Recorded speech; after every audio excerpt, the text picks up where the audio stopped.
Life does not collapse all at once. Most of the time, it erodes quietly, almost politely, until one day you realize you are no longer standing on your own ground. A single remark in a morning meet, a message dropped casually into a group chat, a comparison made at the dinner table. You smile, you nod, you move on, but your body doesn't lie. Your fingers grow cold, your breathing becomes shallow. Something inside you begins to step back. When life slowly falls apart, it rarely starts with work itself. It begins when your personal standards start to blur. Before you even enter the meeting room, you feel it. Not because of the task, but because of people. The manager likes people. More precisely, they like the moment they shine in front of people. Sometimes they lift someone up. Sometimes they quietly sort someone out. The rule is simple.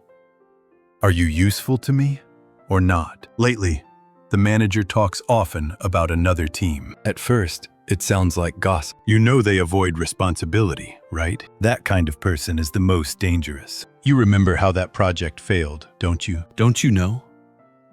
It's a strange phrase. It turns uncertainty into agreement, silence into suspicion. You smile awkwardly. Agreeing feels wrong. Staying silent feels risky. And you don't even know if the story is true. There's no way to verify it, and no reason to. Yet somehow, the manager keeps repeating these stories to you, as if asking, "You're on my side, right?" One evening, the question becomes direct. What do you think? Be honest. You felt it too, didn't you? It sounds like a question, but it's a test. There are only two acceptable answers: align or step away. You choose the safest response. I'm not sure. I haven't worked closely with them. The manager smiles, but something in their eyes changes. You're too kind. But remember, helping someone succeed is hard. Making sure they don't is very easy. From that day on, you start calculating outcomes instead of speaking truth. Not what you think, but what your words might trigger. That is usually the first sign. Your internal compass has begun to shift. Later, in a meeting, you present a project you've worked on for months. The logic is solid. The data supports it. For a moment, you think, this will be fine. Then the manager says calmly, "It's good, but does this really match our direction?" The tone is gentle. That's what makes it dangerous. You explain carefully, clearly. Then comes the second question. So whose decision was this exactly? The room changes. Someone stops writing. Someone takes a sip of water. No one says much, but everyone shifts. You hesitate before saying, "I take responsibility." Responsibility should be a strong word, but here, it feels like a trap. The discussion quietly shifts from the work to the person.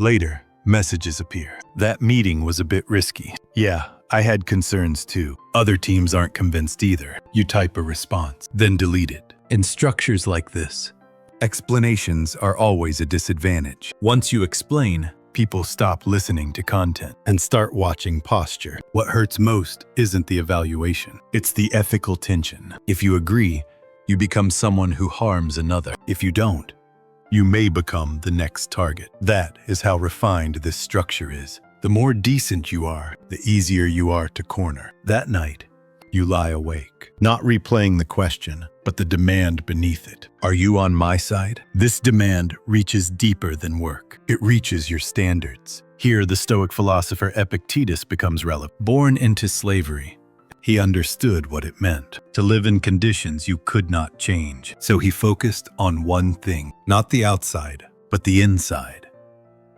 He taught that it is not events that disturb us, but the interpretations we attach to them. The meeting didn't break you. The question didn't. What did was the interpretation that followed. I'm wrong.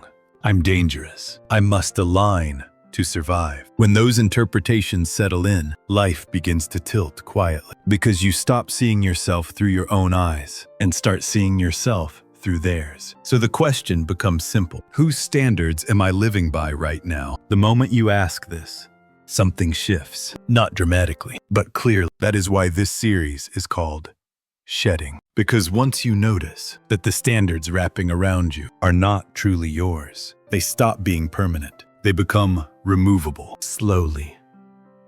but unmistakably. Today, if someone said, "You know what I mean, right?" You feel that way too, don't you? Pause for a moment and quietly ask yourself, is this a fact or is this just pressure? 30 seconds is enough.